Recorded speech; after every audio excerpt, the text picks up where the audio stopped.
You have a very close relationship with Imam Hussain alayhi salam.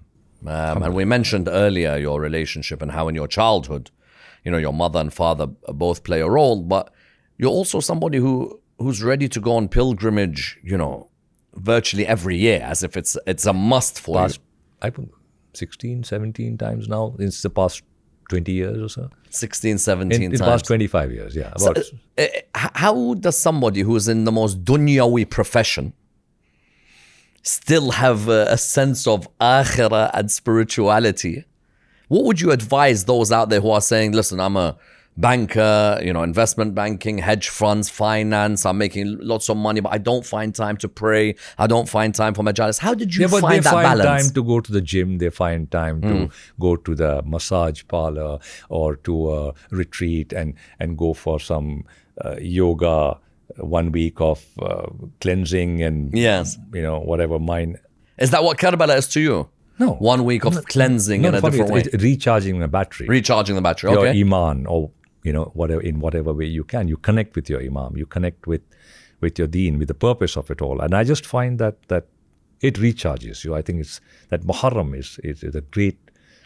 It's become that it just recharges you. It reminds you, and it's very important. Like you do your health check every year. You go for your whatever tests, and you have to do that. Well, kind of. Well, so Muharram's the spiritual. Yeah. Spiritual.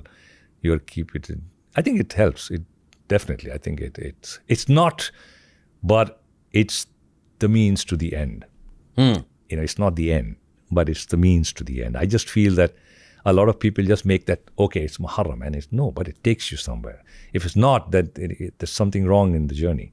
If it's not taking you. Yeah, it's interesting that you mentioned earlier about how people stop listening to music for the first 10 nights of Muharram, but that's when you make Muharram the ends.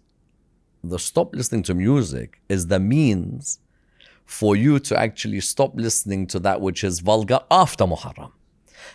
Same in Ramadan. Yes. It's that disciplining that I wake up in the morning for my Fajr, I eat at this time, I stay away from this.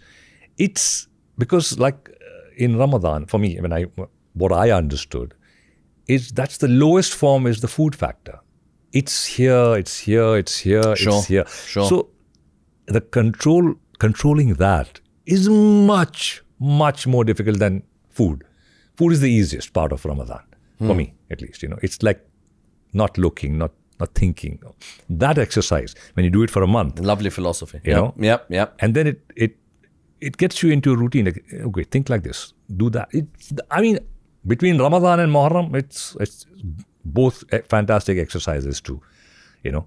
Somewhere it just works for me. But I'm not saying like it's made me a very good Muslim, but whatever. I'm ashamed of what I'm ashamed of, and Allah knows that. But yes, it's a big thing. And I just feel that it's important. Like I look at conscience as a hammer, and it's very important that this hammer keeps hitting you. At some point you go like, man, I don't listen to it. It's too much. Even one small tuck becomes like, oh. And it's very important for let that hammer keep hitting, because the moment it's not hitting, that's the danger point. That is like when it stops hitting you. And I think that's the danger. And I think that's why I said between Muharram, Ramadan, this hammer keeps on.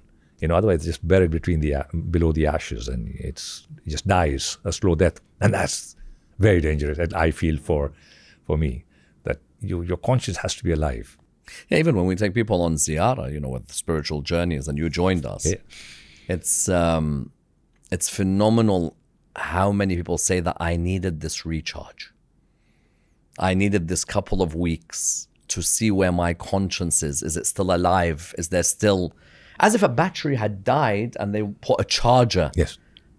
Again, and then you're energetic, there's perspective. Would you say that having been to 16, 17 ziyarahs to Karbala, would you say each one was different in terms of how your perspective grew?